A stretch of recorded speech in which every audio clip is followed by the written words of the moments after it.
I stared at the bank statement in my trembling hands, the black numbers mocking me.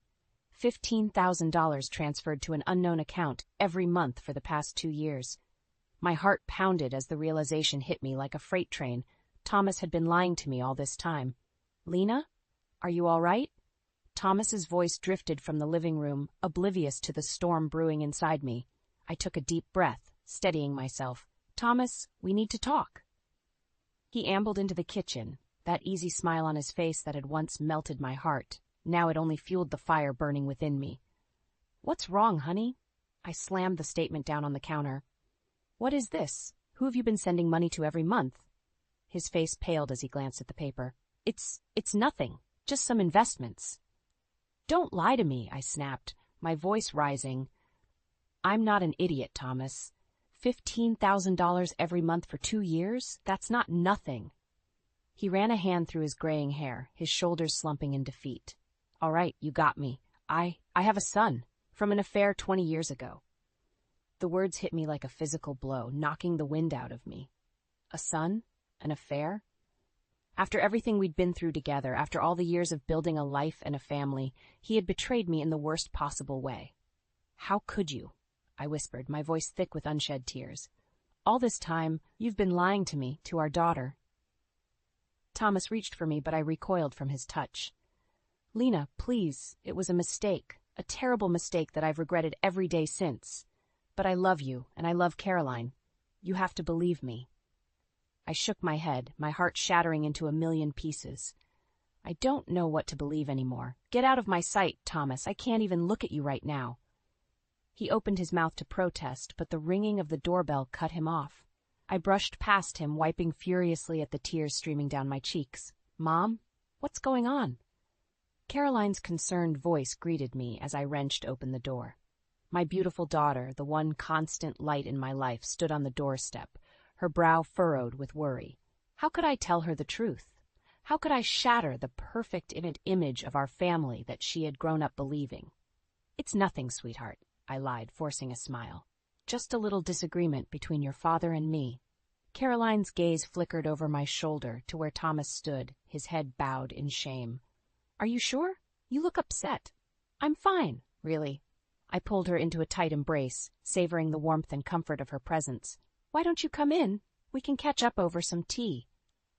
As Caroline stepped inside, I caught a glimpse of Thomas's mother, Maureen, watching from the window of her house next door. Her face was impassive, but there was a flicker of something in her eyes. Guilt, perhaps, or maybe even pity. In that moment, I knew that she had known about Thomas's secret all along, and as I followed Caroline into the living room, my mind began to whir with the realization that this deception ran far deeper than I could have ever imagined. The next morning, I marched over to Maureen's house, my fists clenched at my sides. The smug look on her face when she'd watched me yesterday told me everything I needed to know. She was complicit in Thomas's deception. I pounded on her door, my heart racing with a mixture of anger and dread. What other secrets were they keeping from me? Maureen opened the door, her eyes widening slightly at my disheveled appearance. "Lena, dear, what's wrong?" "Don't play dumb with me, Maureen," I snapped, brushing past her into the house. "You knew about Thomas's affair, didn't you? You've been helping him keep it a secret all these years." She pursed her lips, her expression hardening. "I did what I thought was best for the family." "Best for the family?" I let out a bitter laugh. "How is lying and deceiving me best for our family?" Maureen sank into an armchair, suddenly looking every bit of her 80 years. "Thomas was young and foolish back then. He made a mistake, but he's been a good husband and father ever since." "A good husband?" I shook my head in disbelief. "He's been funneling money to his secret son for years, Maureen. Years."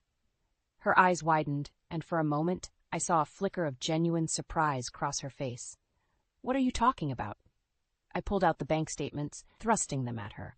"See for yourself. $15,000 every month, like clockwork." Maureen's hands trembled as she scanned the papers, her face paling. I had no idea." "Of course you didn't," I scoffed, "because lying and keeping secrets is what this family does best." "Lena, please, you have to understand," she pleaded, her eyes filling with tears. When Thomas told me about the affair, I was horrified, but he swore it was over, that he would never see that woman or the child again. I thought it was best to just move on, to protect our family. I shook my head, my heart hardening. Well, you failed spectacularly at that, didn't you? This secret has torn our family apart. Maureen reached out, grasping my hand in her papery one.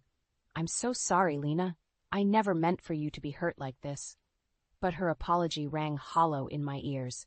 How could I ever trust her again, knowing that she had enabled Thomas's deception for decades? Do you know who the son is?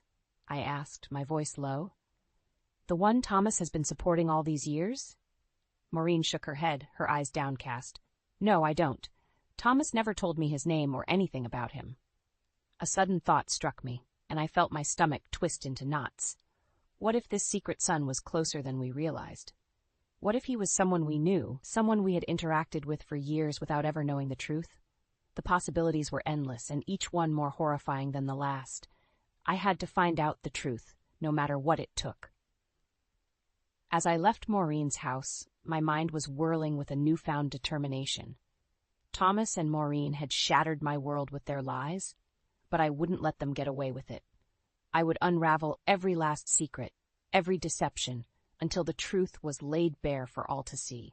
And then, perhaps, I could finally begin to pick up the pieces of my broken life and move on.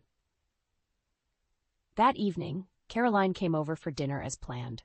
I had considered canceling, not wanting to burden her with the weight of Thomas's deception, but I knew I couldn't keep this from her any longer. As we sat around the table, an uncomfortable silence hung in the air. Thomas kept shooting me furtive glances, his eyes pleading with me not to say anything. But I was done with secrets and lies. Caroline, I began, my voice trembling slightly, there's something your father and I need to tell you. She looked up from her plate, her brow furrowed. What is it, Mom? You're starting to worry me. I took a deep breath, steeling myself for the storm that was about to be unleashed. Your father, he had an affair 20 years ago, and he has a son from that affair. The words hung in the air, heavy and damning. Caroline's fork clattered to her plate as her mouth fell open in shock. What? She whispered, her eyes wide. Dad, is this true? Thomas nodded, his face ashen. It's true, sweetheart, but it was a long time ago, and I've regretted it every single day since. How could you? Caroline's voice rose, tinged with anger and hurt. How could you do this to Mom, to our family? Caroline, please let me explain, Thomas pleaded, reaching across the table for her hand. But she recoiled from his touch, her expression one of utter betrayal. No, Dad, there's no explanation that could possibly make this okay. She turned to me, her eyes shining with unshed tears. And you, Mom, how long have you known about this? I just found out yesterday, I admitted, my heart aching for the pain I was causing her. Your father has been keeping this a secret for years, sending money to his son every month. Caroline's gaze snapped back to Thomas, her jaw clenched. You've been supporting him? This whole time? Thomas nodded, his shoulders slumped in defeat. Yes, but I never meant for any of you to find out. I was trying to protect our family. Protect our family? Caroline let out a bitter laugh. By lying and deceiving us? By keeping a secret child hidden away like some dirty little secret? She pushed back her chair, rising to her feet. I can't even look at you right now, Dad. Or you, Grandma. Her gaze flickered to Maureen, who had been sitting silently in the corner, watching the scene unfold. Caroline, wait! I called out, but she was already heading for the door. Don't follow me, Mom, she threw over her shoulder, her voice thick with tears. I need some time to process all of this. And with that, she was gone, the door slamming shut behind her. I turned to Thomas, my heart heavy with the knowledge that our family might never be the same again. How could you, Thomas? I whispered, the words laced with a lifetime's worth of hurt and betrayal. How could you do this to us? But he had no answer, no justification that could possibly make up for the pain he had caused. In that moment, I knew that the bonds that had once held our family together were fracturing beyond repair. And as I looked at Maureen, her face etched with guilt and regret, I realized that the true victims in all of this were Caroline and me, the ones who had been lied to and deceived for far too long. In the days following Caroline's abrupt departure, I found myself scouring every nook and cranny of our home, desperate for any shred of evidence that could shed light on Thomas's deception. I knew there had to be more to this story, more lies, more secrets, more betrayals that had been carefully hidden away. It was almost as if a switch had been flipped inside me.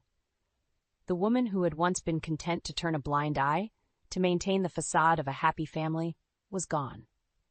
In her place was a woman consumed by a burning desire for the truth, no matter how painful it might be.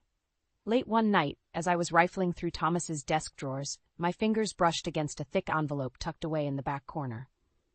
My heart pounding, I pulled it out, my breath catching in my throat as I recognized Maureen's looping handwriting on the front. With trembling hands, I tore open the envelope, my eyes scanning the pages inside. It was a letter, dated almost 20 years ago, from Thomas to his mother. As I read the words, a sick feeling settled in the pit of my stomach. Thomas had poured out his heart, confessing to the affair and the child he had fathered, expressing his deep regret and shame. But what struck me the most was the tone of the letter. It was the desperate plea of a man seeking forgiveness, not the casual dismissal of a one-time mistake. Tears stung my eyes as I realized the depth of Thomas's deception. He hadn't just had a brief fling, as he had claimed. This had been a full-blown affair, one that had clearly weighed heavily on his conscience for years. And Maureen had known about it all along. A wave of anger washed over me, hot and consuming. How dare they keep this from me? How dare they let me live in blissful ignorance while they harbored this earth-shattering secret? In that moment, I knew that I couldn't let this stand. Thomas and Maureen had to pay for what they had done, for the years of lies and betrayal that had poisoned our family. And I knew just how to make them suffer.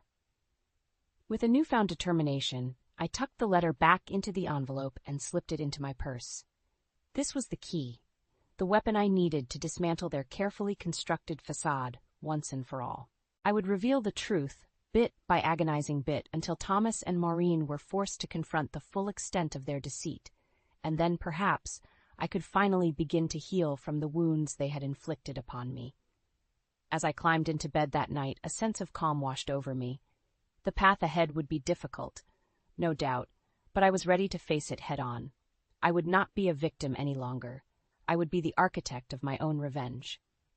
In the days that followed my discovery of Thomas's letter, I found myself withdrawing further and further into myself. The anger and hurt I felt were like a constant gnawing ache, one that no amount of tears or screaming could alleviate. It was during one of those dark nights, as I lay awake in bed, staring at the ceiling, that I remembered my oldest friend, Betty. We had been inseparable as children, thick as thieves, until our lives had taken different paths. But through it all we had remained close, confiding in each other through every triumph and heartbreak. Without a second thought, I reached for my phone and dialed her number. It was late, but I knew Betty. She would answer, no matter the hour. "Lena?" Her voice was thick with sleep, but instantly alert. "What's wrong, honey?" The dam burst then, and I found myself pouring out the whole sordid tale. Thomas's affair, the secret son, Maureen's complicity in the lies. Betty listened in stunned silence, only the occasional sharp intake of breath betraying her shock. When I had finished, there was a long pause on the other end of the line. Finally, Betty spoke, her voice low and steely with resolve. "That bastard," she growled. "How dare he do this to you, Lena, after everything you've sacrificed for that family?" I let out a shuddering breath, grateful for her unwavering support. "I don't know what to do, Betty. I feel like my whole life has been a lie." "You know what you have to do?" Betty's tone was firm, brooking no argument. "You have to fight back. You have to make them pay for what they've done to you." A spark of determination flickered to life within me, fanning the flames of my anger. "You're right," I said, my voice growing stronger. "I can't just sit back and let them get away with this." "Damn straight," Betty agreed, "and you know I'm going to be right there with you every step of the way." A plan began to form in my mind, one that would require careful execution and an iron will. But with Betty by my side, I knew I could do it. "Betty," I said, my voice low and resolute, "I need your help. As a lawyer, you have access to resources that I don't. I need you to dig into Thomas and Maureen's lives to uncover every last secret they've been keeping from me." There was a pause, and then Betty's voice came through, steely and determined. "Consider it done. Those lying bastards won't know what hit them." A grim smile tugged at my lips as I ended the call. For too long, I had been the victim, the one left in the dark while those closest to me spun their webs of deceit, but no more. With Betty's help, I would systematically dismantle every last lie, every carefully constructed facade that Thomas and Maureen had built. And when the dust settled, they would be left with nothing but the harsh, unforgiving truth that they had brought upon themselves.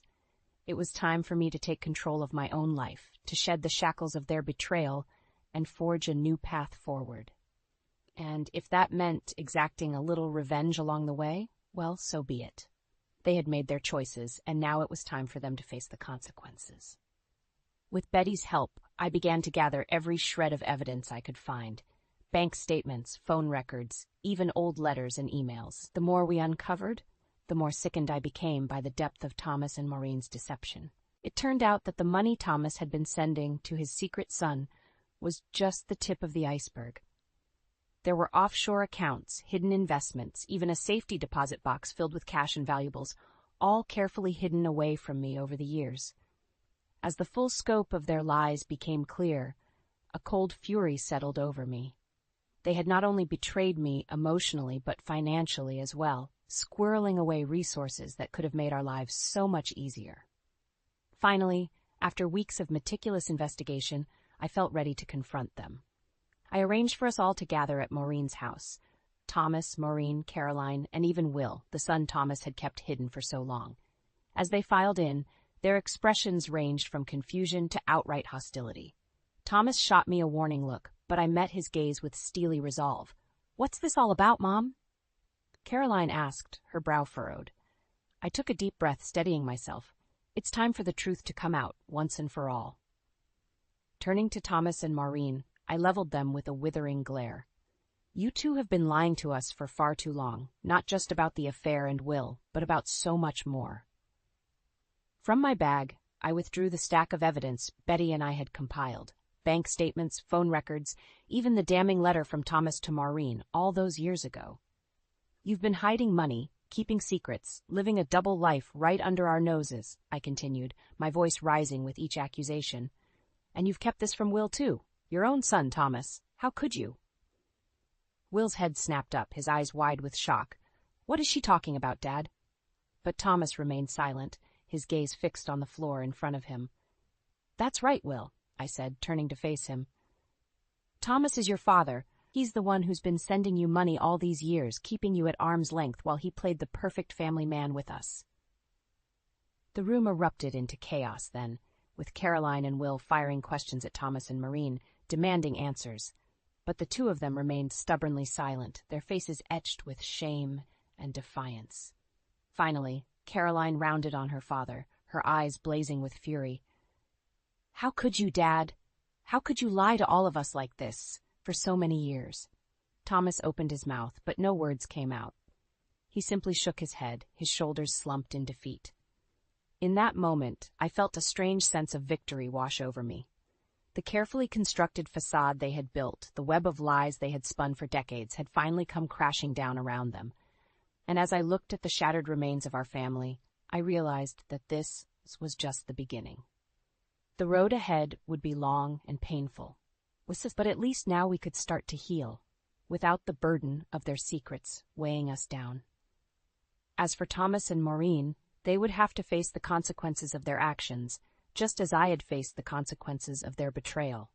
It was only fair, after all, an eye for an eye, a lie for a lie. And if they thought this was the end of it, they had another thing coming. Because I was just getting started. In the aftermath of my explosive revelation, our family was left in tatters. Thomas, unable to face the consequences of his actions, retreated to Maureen's house like a wounded animal licking its wounds. Caroline, meanwhile, found herself adrift, torn between her anger at her father and her desire to understand the half-brother she had never known existed. As for me, I felt a strange sense of calm settle over me. The weight of Thomas and Maureen's lies had been lifted, and in its place was a newfound strength, and determination. I was done being the victim. It was time to take control of my own life. The first step, I decided, was to sell our family home.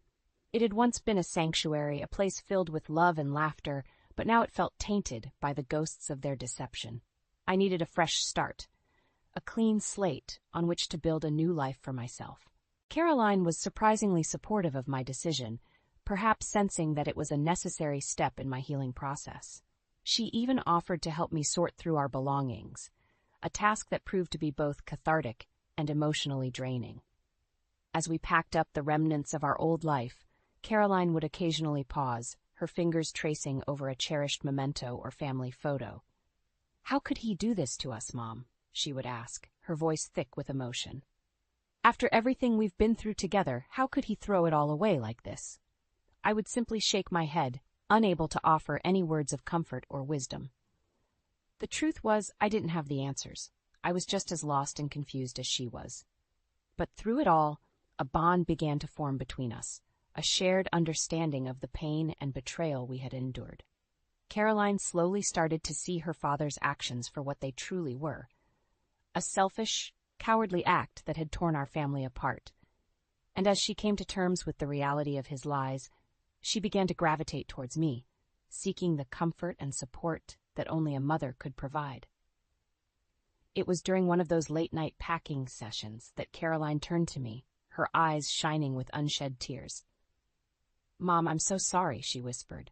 "I should have believed you from the start. I should have seen how much you were hurting." I pulled her into a fierce embrace, my own tears spilling down my cheeks.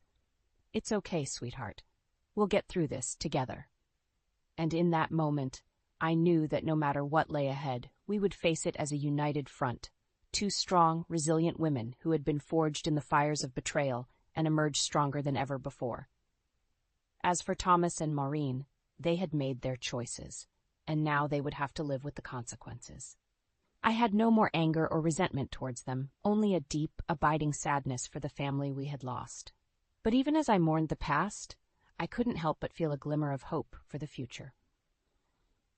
With Caroline by my side and the support of my dear friend Betty, I knew that I had the strength to rebuild, to create a new life for myself that was free from the shackles of their lies. And who knows, maybe, just maybe, there was even the possibility of finding love again, of opening my heart to someone who would cherish and respect me in a way that Thomas never could. As I looked around at the half-packed boxes and bare walls, I felt a sense of liberation wash over me. This was the end of one chapter, but the beginning of a new, exciting one, and I couldn't wait to see what adventures lay ahead. Months later, I found myself reflecting on the events that had turned my world upside down. Thomas's betrayal, the unraveling of our marriage, and the eventual decision to start over on my own terms. It had been a difficult and painful journey, but one that had ultimately set me free. As I packed up the last of my belongings in the house we had shared, I couldn't help but feel a sense of relief and closure. The weight of his deceit had been lifted, and I was able to walk away with my head held high, knowing that I'd done everything in my power to save the relationship, even if it meant letting go in the end. But even in my darkest moments, I never lost sight of my self-worth. I knew that I deserved better than to be trapped in a loveless marriage, constantly second-guessing myself and living in fear of his next betrayal. As I sorted through the remnants of our life together, I felt a strange sense of peace. There was no more anger or bitterness, only a calm acceptance of the circumstances that had led me to this point. I had fought hard to hold our family together, but sometimes, no matter how hard you try, there is simply too much damage to repair. In the end, his inability to be truthful, to face his mistakes, and take responsibility for his actions had been his downfall. And while I grieved the loss of the life I had once known, I also recognized that it was a necessary step in my own growth and self-discovery. As I packed up the last box, I couldn't help but feel a sense of excitement and anticipation for what the future might hold. For so long I had been defined by his actions, his choices, but now I was free to be my own person, to live life on my own terms. There was a certain liberation in that, a freedom that came from finally being able to let go of the hurt and betrayal that had weighed me down for so long. It was as if a veil had been lifted, allowing me to see the world with new eyes, unencumbered by the baggage of the past. And so I left, carrying with me only what I needed: my self-respect, my dignity, and the knowledge that I had the strength to start over, to build a new life for myself, one untainted by the mistakes and disappointments of the past. It was a bittersweet moment, to be sure, but one that was ultimately empowering. I had survived the worst of it, and now I was free to move forward, to embrace the future with open arms and an open heart. As I stepped out into the world, I felt a sense of renewal, a rebirth of sorts. The past was behind me, and the future stretched out before me, full of endless possibilities. And while I knew there would be challenges and setbacks along the way, I also knew that I had the strength and resilience to face them head-on. So I let the past go, releasing the hurt and anger that had consumed me for so long. I let go of the fear and the shame, the self-doubt and the regret. I let it all go, and in doing so, I found a newfound freedom, a lightness of being that had been missing for so long. And as I walked away, I felt a sense of peace and contentment that I hadn't known in years. I was finally free to be myself, to live my life on my own terms, without the weight of his betrayal holding me back. It was a new beginning, a chance to start over, to rebuild and to heal. And while the road ahead was uncertain, I knew that I had the strength and the courage to face whatever challenges came my way. So I let the past go, and I walked forward into the future, my head held high, my heart light, and my spirit free.